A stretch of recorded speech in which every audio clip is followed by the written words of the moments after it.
हमारी कहानी हमें नरहीरा प्रिजन सेक्टर 4 ले जाती है। जेल का मेस हॉल कैदियों से भरा हुआ है। वहीं हमारा प्रोटैगनिस्ट तोजो अपनी ट्रे उठाता है जिसमें देखने में ठीक ठाक खाना है। वो अकेला एक टेबल पर बैठ जाता है और खाने को घूरता रहता है, चेहरे पर सख्त और कहीं न कहीं खाली सा भाव। अचानक न जाने कहां से चॉपस्टिक्स की एक जोड़ी आती है और उसकी ट्रे से खाना उठा लेती है। तोजो साइड में देखता है, चेहरे पर साफ झुंझलाहट। सामने वाला बदतमीजी से उसे प्रोवोक कर रहा है। तभी एक बुली उसे घूरते हुए आक्रामक लहजे में पूछता है, क्या देख रहा है? दूसरा बड़ा सा टैटूड आदमी तिरछी मुस्कान के साथ उसे कुछ करने की चुनौती देता है। घूरने का सिलसिला चलता रहता है। वो दरिंदा जैसे रिएक्शन का इंतजार कर रहा हो। बिना ज्यादा सोचे बुली अकड़ के साथ तोजो के खाने पर थूक देता है और कहता है कि सब कुछ चाट कर खा। चेतावनी देता है कि अगर नहीं किया तो अंजाम बुरा होगा। दोनों अपराधी डरते नहीं, उल्टा पूछते हैं कि उसकी प्रॉब्लम क्या है और क्या उसे मैनर्स नहीं है। फिर वो ब्रूट उसे किलर कह देता है और ये बात सीधे तोजो की नस पर लगती है। तोजो जोर से टेबल पर पैर मारता है और कसम खाता है कि जिन्होंने उसे झूठा फंसाया है वो सब इसका बदला चुकाएंगे। वो बुली पर झपट पड़ता है, उसे वही दर्द महसूस कराना चाहता है जो उसने झेला है। उसके चेहरे पर काबू से बाहर की दरिंदगी झलक रही है। इतने में बड़ा आदमी उसके इस अचानक और हिंसक रिएक्शन से सन्न रह जाता है। फुर्ती से तोजो चॉपस्टिक्स को हथियार बनाता है और सीधे उसके चेहरे पर वार करता है। पल भर में लाल तरल चारों तरफ बिखर जाता है। मेस हॉल की फर्श दागदार हो जाती है। बुली जमीन पर गिर पड़ता है, चॉपस्टिक्स उसकी आंख में धंसी हुई दर्द से चीखता हुआ। फिर सीन 2 हफ्ते पहले पर कट होता है। एक टेबल पर फैंसी खाना पीना सजा है। तो जो एक आलीशान कमरे में है, किसी ऐसे इंसान को देख रहा है जो अभी फ्रेम में नहीं है। वो उस लड़की के बारे में सोचता है जिसे वो पसंद करता है, मियो कैरस्वा, और तय करता है कि आज वो उससे अपने दिल की बात कहेगा। मायो अनाउंस करती है कि वो रेस्टरूम जा रही है और माइक किसी दोस्त को पकड़ा देती है, जबकि तोजो उसे देखता रहता है। वो दरवाजे से बाहर जाती है और जाते जाते एक आखिरी नजर उसकी तरफ डालती है। तभी तोजो उठ खड़ा होता है, पूरी तरह तय करके कि आज वो अपने फीलिंग्स बताएगा। वो रेस्टरूम्स की तरफ बढ़ता है, उसे ढूंढने और बात करने के लिए। हॉलवे में उसे देखकर थोड़ा नर्वस हो जाता है, फिर भी आगे बढ़ता है। वो उसका नाम लेकर बुलाता है और कहता है कि उसे कुछ कहना है। मायो पूछती है कि वो इतना सीरियस क्यों लग रहा है। शर्माते हुए तोजो अपने दिल की बात कह देता है। पूछता है कि क्या वो उसके साथ बाहर जाना चाहेगी, क्योंकि वो उसे काफी समय से पसंद करता है। लड़की इस अचानक कॉन्फेशन से चौंक जाती है और थोड़ी ऑकवर्ड हो जाती है। फिर वो कहती है कि वो खुश है लेकिन अभी बॉयफ्रेंड नहीं चाहती और माफी मांगती है। रिजेक्ट करने के बाद वो बस पीठ फेर कर चली जाती है, तोजो को वहीं छोड़कर। तोजो सन्न रह जाता है, उसे यकीन नहीं होता कि अभी अभी क्या हुआ। वापस टेबल पर वो गुस्से में एक ड्रिंक कैन को पूरी ताकत से मसल देता है। अब टेबल खाली कैन्स और बॉटल से भरी है। साफ है कि उसने गम में जमकर पिया है। एक के बाद एक कैन गटकता चला जाता है, उस दर्दनाक रिजेक्शन को भूलने की कोशिश में। पूरी तरह ड्रंक दिखने के बावजूद वो एक और ड्रिंक उठा लेता है। आखिरकार वो टेबल पर ही बेहोश हो जाता है, जबकि उसके दोस्त पार्टी जारी रखते हैं गाते हुए। तो जो पूरी तरह उठे, बड़बड़ाता है। टेबल पर थोड़ा लार टपक जाती है। जब उसकी आंख खुलती है तो वो खुद को अंधेरे कमरे में अकेला पाता है और सोचता है सब कहाँ चले गए। नशे में डगमगाते हुए वो कमरे का दरवाजा खोलता है और हॉलवे में कंफ्यूज्ड नजर डालता है। वहां उसे एक कॉर्डन ऑफ क्राइम सीन दिखता है और वो सोच में पड़ जाता है कि आखिर हुआ क्या। तभी पीछे से एक पुलिस ऑफिसर अचानक उसे पकड़ लेता है, तो जो पूरी तरह चौंक जाता है। ऑफिसर उसकी पहचान कंफर्म करता है और उस पर बेहद गंभीर और शॉकिंग क्राइम्स का आरोप लगाता है। तो जो पूरी तरह कंफ्यूज्ड है, पूछता है उसने किसे मारा, जबकि ऑफिसर रेडियो पर सस्पेक्ट के पकड़े जाने की रिपोर्ट देता है। तो जो जैसे ही मियो कैरस्वा का नाम सुनता है वही जम सा जाता है। दिमाग उस भयानक सच को समझने की कोशिश करता है लेकिन दिल मानने को तैयार नहीं। पूरी बेबसी में वो चिल्लाता है, ये नामुमकिन है, और सीन की कॉशन टेप पार करने की कोशिश करता है। वो टेप को कसकर पकड़ लेता है, अभी यकीन नहीं कर पा रहा कि हो क्या रहा है। उसके चेहरे पर खौफ और उलझन साफ झलकती है, जैसे जैसे हालात की गंभीरता उस पर टूट कर गिरती है, फिर उसकी नजर जमीन पर पड़ी मियों पर पड़ती है, बिल्कुल बेहोश, डरावने हाल में। तो जो सोचता है ये सब झूठ है, कोई भयानक मजाक। सीन बदलकर कोर्टरूम में चला जाता है, जहां जज उसे 30 साल की सजा सुनाता है। पीड़ित के रिश्तेदार गुस्से से उबल रहे हैं, पूछ रहे हैं कि उसे सबसे कड़ी सजा क्यों नहीं मिली। सदमे में डूबा तोजो कुछ कर नहीं पाता, बस सोचता रहता है कि उसकी जिंदगी यहाँ तक कैसे आ पहुंची। उसे मियो की मुस्कुराती हुई झलक दिखती है और वो खुद से पूछता है, क्या ये सब बस एक डरावना नाइटमेयर है? आंखों में आंसू लिए वो टूट कर कहता है कि उसने ये क्राइम नहीं किया। तभी उसका पिता खड़ा होकर उसका बचाव करता है, कहता है उसका बेटा बेगुनाह है, उसके साथ जुल्म हो रहा है। लेकिन लड़की की माँ उसे झूठे बहाने देने वाला बताती है और कहती है कि जो उसने किया उसके लिए वो माफी के लायक नहीं।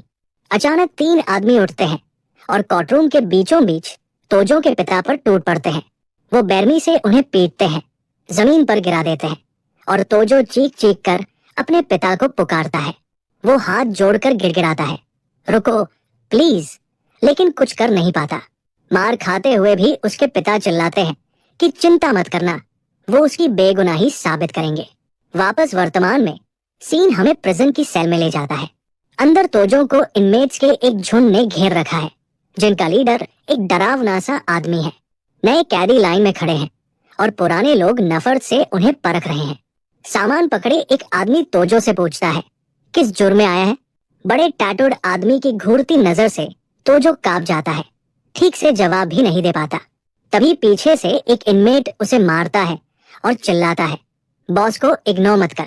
आंखों में आंसू लिए तोजो कहता है कि उसने कुछ नहीं किया, सब उसे फंसाने का सेटअप है।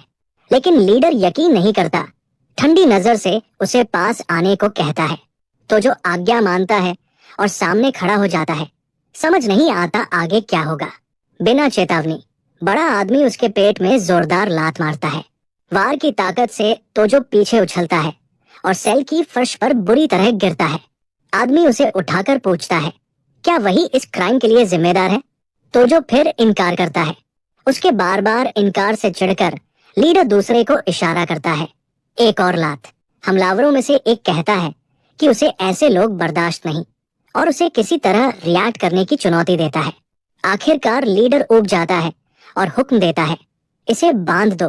वो उसे कसकर पकड़ लेते हैं। तोजो चिल्लाता है, छूटने की कोशिश करता है, मगर बेकार। रस्सी से उसके हाथ कसकर बांध दिए जाते हैं। अब वो पूरी तरह बेबस है। एक आदमी सैडिस्टिक मुस्कान के साथ पास आता है और पूछता है, अब भी लगता है रेजिस्ट कर पाओगे? और फिर वो उसके पेट में बेरमी से घूंसा मारता है। दर्द से तोजो तड़प उठता है। मारपीट जारी रहती है। वो दांत भींचकर सब सहता है। इनमेट्स उसे पंचिंग बैग बना लेते हैं, बंधा हुआ, लगातार वार झेलता हुआ। मार के बाद उसे वही लटकता छोड़ दिया जाता है। शरीर नीला पड़ा, जख्मों से भरा और खुद के लाल तरल से सना हुआ। सेल बॉस उसके बाल पकड़कर उसे ऊपर घसीटता है। तोजो होश खोने की कगार पर है, आंखें आधी बंद। वो उसे धमकाता है, गार्ड से एक शब्द भी बोला तो हालात इससे भी बदतर कर दूंगा। वो दरिंदा चेतावनी दोहराता है, लेकिन तोजो भी उसे घूरता है। आंखों में गहरी नफरत, ऐसी नफरत जो जल रही हो। कुछ देर बाद एक गार्ड उसे हॉलवे में प्राइवेट बात के लिए बुलाता है। फिर वो टूट देने वाली खबर देता है, उसके पेरेंट्स एक एक्सीडेंट में थे। साथ ही पूछता है कि और कोई रिश्तेदार है या नहीं, क्योंकि बाहर से पैसों की मदद के बिना यहाँ जिंदगी बहुत मुश्किल होगी। गार्ड सवाल पर जोर देता है, लेकिन तोजो सन्न है, मुंह से एक शब्द नहीं निकलता। आंखों से आंसू बहते हुए वो आखिरकार कहता है कि अब उसका कोई भी जिंदा रिश्तेदार नहीं है। ऑफिसर एक ठंडी सांस लेता है और कहता है कि अब उसे उसके अंजाम से कोई फर्क नहीं पड़ता। बेरमी से उसे डिसमिस कर देता है। गार्ड्स खाना खाने चले जाते हैं और तोजो को अकेला पूरी तरह बेबस छोड़ देते हैं। सीन फिर मेस हॉल में लौटता है। वही ट्रे, वही खाना जो शुरुआत में था, और फिर से तोजो टेबल पर बैठा है, मगर इस बार उसका चेहरा दर्द से बदल चुका है। एक बुल्ली पास आता है और चॉपस्टिक से उसके खाने का टुकड़ा चुरा लेता है। इस बार तोजो चुपचाप उसे घूरता है। नजर में सुलगती आग, अंधेरी डिटर्मिनेशन। हेंचमैन चिढ़ जाता है, पूछता है क्या देख रहा है, जबकि बॉस दूर से सब देख रहा है। दूसरा अपराधी तिरछी मुस्कान के साथ उसे कुछ करने की चुनौती देता है, ये सोचकर कि वो फिर नहीं रिएक्ट करेगा। मगर बॉस उसकी आंखों में आया बदलाव देख लेता है। हवा में तनाव तैरने लगता है। बुली फिर उकसाता है और अपमान के लिए उसके खाने पर थूक देता है। लेकिन इस बार तो जो ठंडी नजर के साथ खड़ा होता है और कहता है, जो थूका है सब चाट कर खा। अपराधी हंसते हैं, पूछते हैं चेहरे को क्या हो गया, मैनर्स है भी या नहीं। फिर ब्रूट उसे किलर कह देता है और बस अंदर दबी सारी आग फट पड़ती है। तोजो को मियो का रिजेक्शन याद आता है और वो दिन जब से उसकी जिंदगी बिखरती चली गई। उसे अपने पिता की तस्वीर दिखती है, कोर्टरूम में पिटते हुए, फिर भी चिल्लाते हुए कि वो उसकी बेगुनाही साबित करेंगे। उसे याद आता है कैसे इन्हीं इनमेट्स ने उसे सेल में बांधकर पीटा था, कैसे हर पल उसे अपमान झेलना पड़ा।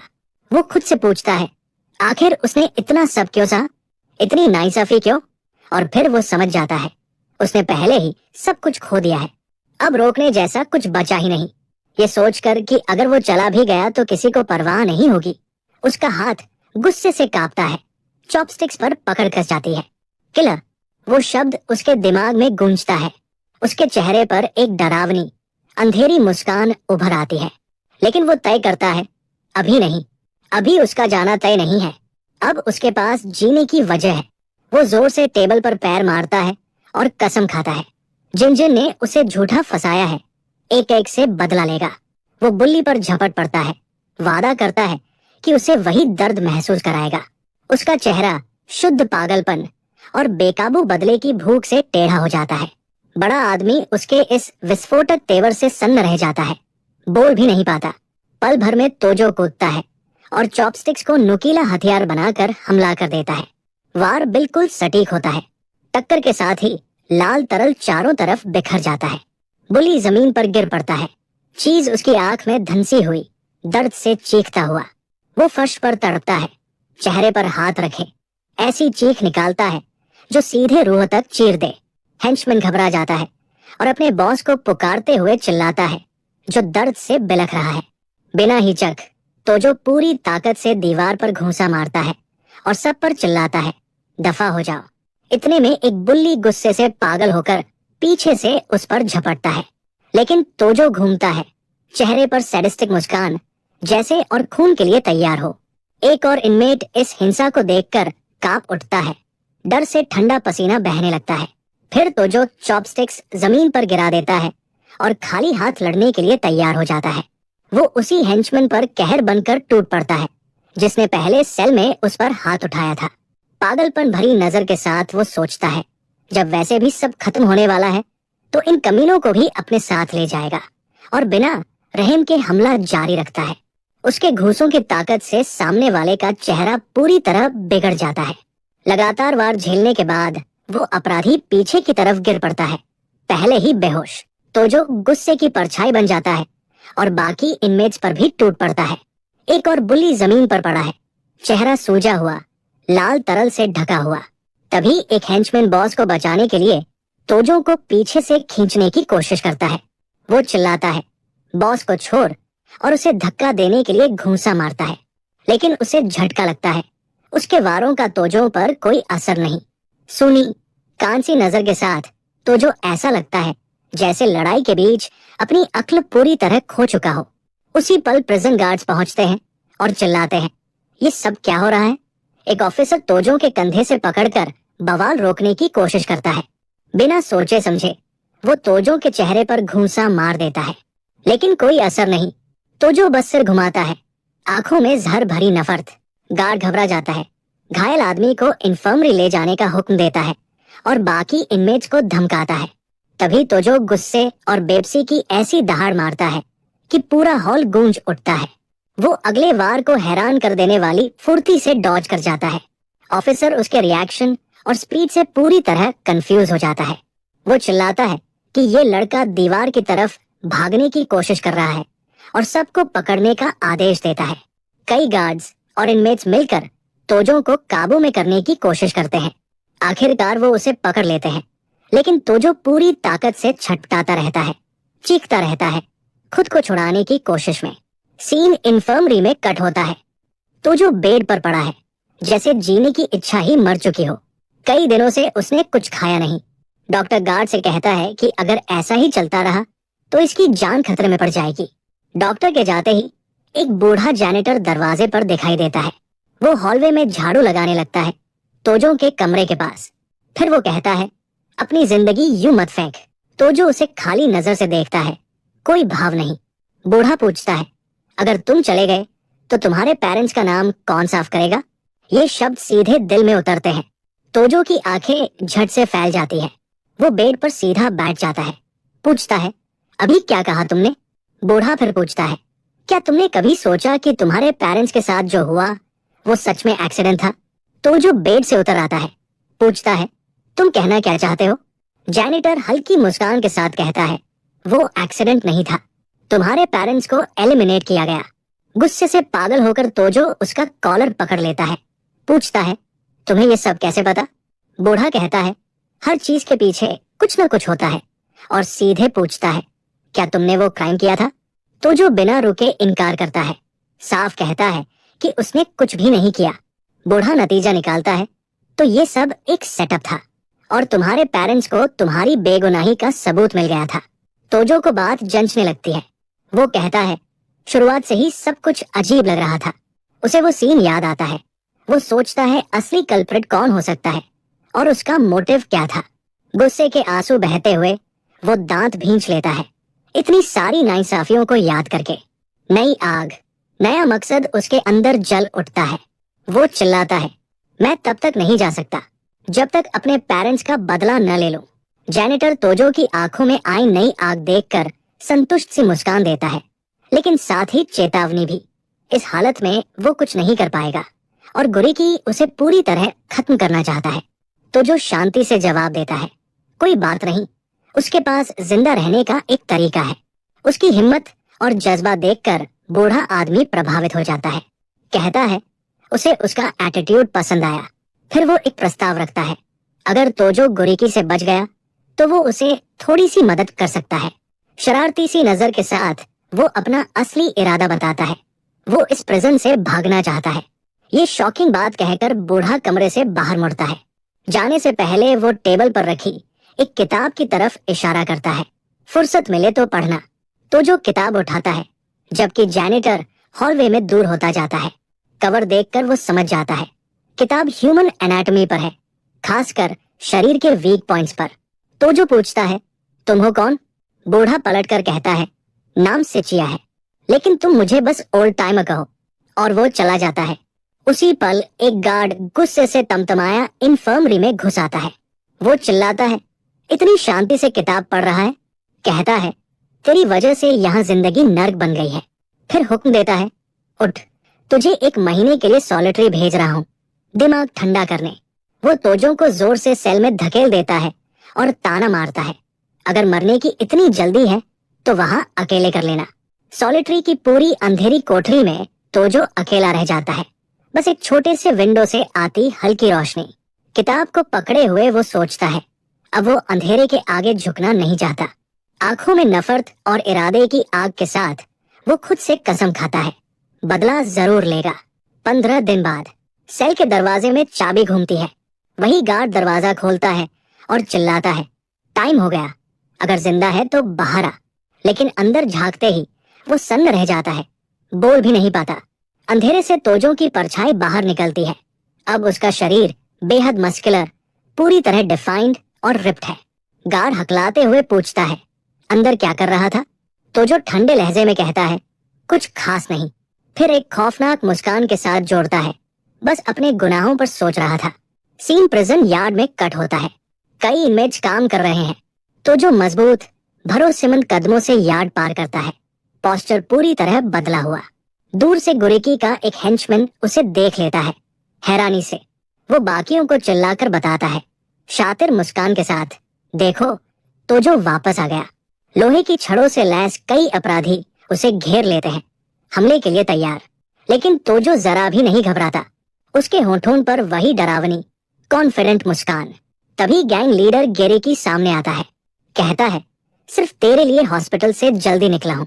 अपने चेहरे के स्कार की तरफ इशारा करता है और कसम खाता है, तेरा हिसाब 100 गुना चुकाऊंगा। फिर वो हुक्म देता है, जो भी है सब झोंक दो इस पर। इनमेट्स झुंड बनाकर उस पर टूट पड़ते हैं, नंबर्स के दम पर गिराने की कोशिश। तो जो लड़ाई के लिए खुद को तैयार करता है, चेहरा गंभीर, फोकस्ड, हैरान कर देने वाली स्पीड के साथ वो वार डॉज करता है और सटीक एल्बो स्ट्राइक से हमलावरों को गिराने लगता है। गोरीकी ये सब देखकर सन्न रह जाता है, फिर अपने आदमियों पर चिल्लाता है, अगर इसे नहीं हराया तो अंजाम बुरा होगा। तो जो गुस्से में दांत भींचता है और भी ज्यादा बेरमी से लड़ता रहता है। वो जोरदार वॉर क्राई निकालता है, जैसे बाकी पूरी गैंग को ललकार रहा हो। जमीन पर जोर से पैर पटकता है और चारों तरफ घिरे बुल्लीज की तरफ टूट पड़ता है। एक धुंध की तरह वो दुश्मनों के बीच घूमता है, तेज क्रूर वारों से कईयों को गिरा देता है। ये सब देखकर गैंग लीडर का खून खौल उठता है और वो खुद लड़ाई में कूद पड़ता है, लेकिन तोजो उसका पंच बीच में ही रोक लेता है और उसी मोमेंटम से कई आयरन रिबार्स पकड़ लेता है। आंखों में जहर भरी नफरत लिए वो चिल्लाता है, अब हमेशा के लिए दूर हो जा। फिर वो उस भारी भरकम दरिंदे को उठाता है और पूरी ताकत से आयरन रिबार्स पर पटक देता है। गुरी की दर्द से तड़पती चीख निकालता है जब उसका शरीर लोहे की छड़ों से टकराता है। छत पर खड़े बाकी गैंग मेंबर्स ये सब देखकर सन्न रह जाते हैं और अपने बॉस को पुकारते हैं। ऊपर से ही तोजो पूरी ताकत से गेरिकी को प्रिजन यार्ड में नीचे फेंक देता है, फिर खुद भी छत से कूदता है और सीधे उस ब्रूड पर आकर गिरता है, काम हमेशा के लिए खत्म करने के इरादे से।